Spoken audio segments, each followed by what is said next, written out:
Welcome to this podcast from Neurogastroenterology and Motility.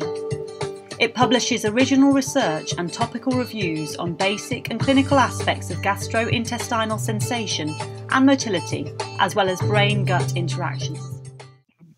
So welcome everyone to this month's podcast from Neurogastroenterology and Motility. My name is Adam Farmer. I'm a gastroenterologist at the Wingate Institute in London. And this month it's my great pleasure to welcome Dr. Natasha Koloski, who's a Post-Doctoral Research Fellow at the Faculty of Health at the University of Newcastle in Australia. So Natasha, welcome to the podcast and congratulations to you and your co-authors on your paper entitled Identification of Early Environmental Risk Factors for Irritable Bowel Syndrome and Functional Dyspepsia. So Natasha, given the marked socioeconomic burden of both irritable bowel syndrome and functional dyspepsia, what do we know of their etiology? Yes, well, while functional gastrointestinal disorders are defined by a lack of a structural or biochemical defect, it's now apparent that there are subsets of patients with IBS and functional dyspepsia who have had a prior insult, such as a GI infection, and have what is termed as post-infectious IBS and functional dyspepsia. These post-infectious gut syndromes are thought to be due to a disturbance of the gut microbiome, leading to subsequent mucosal immune imbalance. There are also patients with measurable but subtle mucosal pathology seen in colonic and duodenal biopsies. For example, increased mast cells in IBS and increased eosinophils in FD, which are major players in the Th2 and 8 immune response, also seen in asthma. So our aim in this paper was to investigate whether early life factors and dysbiosis due to prior infection could contribute to promoting this switch from Th1 to Th2 and thus predisposed to functional gut problems. So there has been some talk in the literature around the hygiene hypothesis. When was this first proposed and what other disorders has it been linked to? Yes, so the hygiene hypothesis was first proposed by Stratton in BMJ in 1989 and basically states that exposure to microbes in early life prevents later development of allergic diseases such as asthma and hay fever. And therefore, what leading on from the hygiene hypothesis, what's the disappearing microbiome hypothesis? Yes, so in contrast to the hygiene hypothesis, the disappearing microbiome hypothesis was put forward by Blasser in 2009 and it states that there is a reduction of the microbiota due to consequences of changes in environment, such as microbiota loss of diversity, antibiotics, cesarean section, duration of breastfeeding, reduction in family size and bedroom sharing. And so what are the direct and proxy measures are out there for being able to measure the hygiene hypothesis in an objective manner? So we looked at GI infection prior to the onset of functional GI symptoms by self-report, as well as proxy measures for microbial exposure, such as bedroom sharing, birth order, presence of siblings, number of people living in the home and exposure to pests. We also assess prematurity, breastfeeding, and type of delivery as proxy measures particularly relevant to the disappearing microbiome theory. So what was your hypothesis as you embarked on your study? Yeah. So we aim to assess the hygiene hypothesis in IBS and functional dyspepsia by examining whether proxy measures for microbial exposure in early childhood are associated with the development of these disorders in adult life. And so can you give me some background to the Nepean Health and Environmental Survey that you and Professor Talley have been working on? Yes, the Nepean Health and Environmental Survey consists of validated questions on gastrointestinal symptoms that enable a diagnosis of IBS and FD to be made according to Rome 3 criteria. A series of questions were also asked in relation to exposure to antibiotics prior to the onset of symptoms and infections, including the sudden onset of stomach and bowel problems, a previous bout of gastroenteritis in a year prior to the onset of stomach and bowel problems, and overseas travel at the time of first onset of symptoms.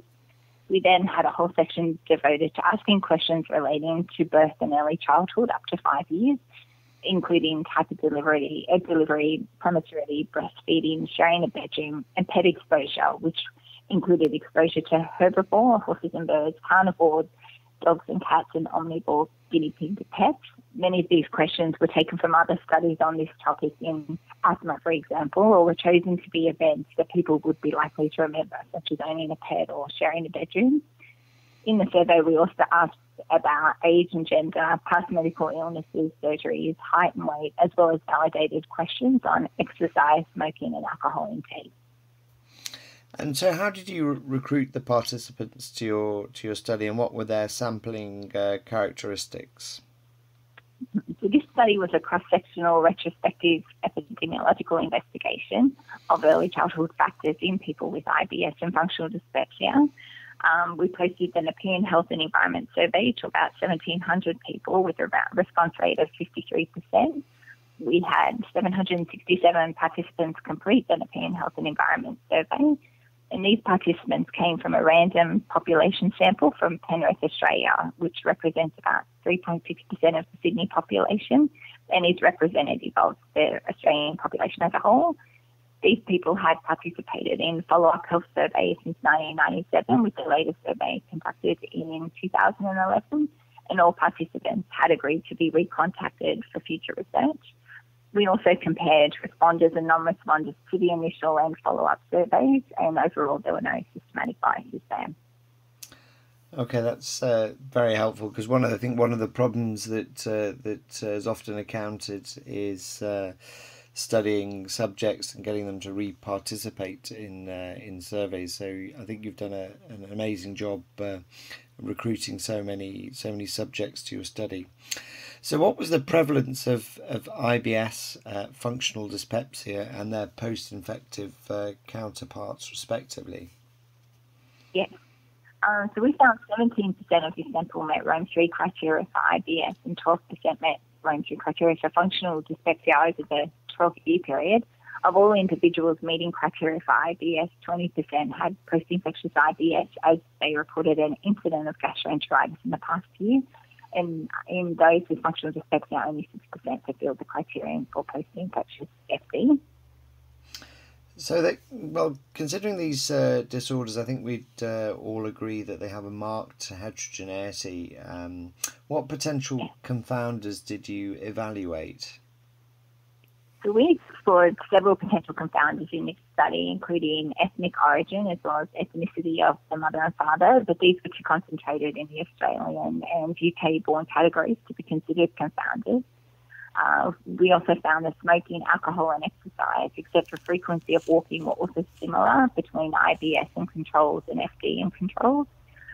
So in the end, only age, gender and frequency of walking were considered confounders in our analysis. And then, therefore, what were the key results from your study?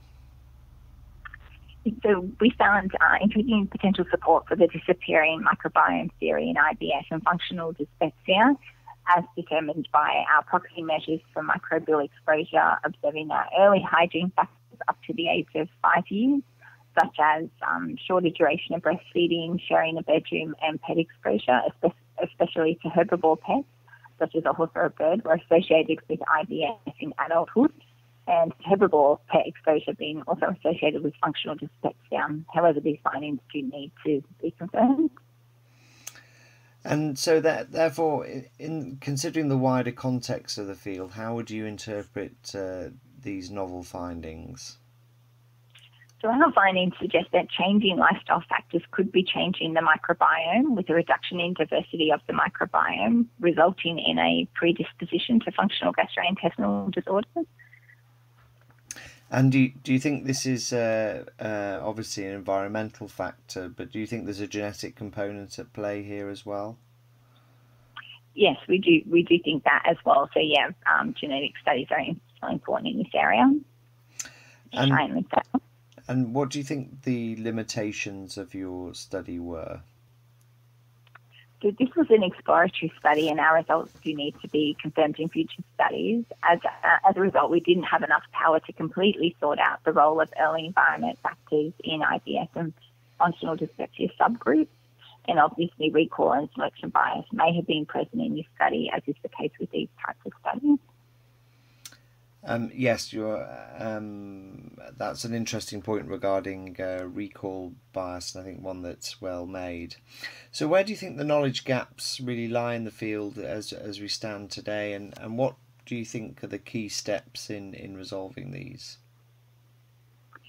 So while this unique study has shown environmental factors may be important in these disorders, there's still plenty of work to do. We do need to find out how do microbial factors relate to other factors that we know precipitate functional gastrointestinal disorders such as stress and current infections. And as you mentioned before, genetics is also another area of importance. For example, why do only some people get a functional gastrointestinal disorder following GI infection? Is it due to a genetic background? There are a myriad of factors in play, and we need to tease out the contributions of each to developing functional disease. And we are moving towards a change in our view of these disorders as not functional per se, as we are getting closer to finding causes for these disorders. So, Natasha, thank you for that. And with that, I'd like to wrap up this month's podcast and thank both you and your co-authors for an excellent paper, and as well as assisting in this month's podcast, and also our listeners for tuning in. And I look forward to welcoming our listeners on another instalment of the podcast next month. Further information about this paper can be found on the journal website. We hope that you have enjoyed this podcast, and we look forward to welcoming you to next month's edition.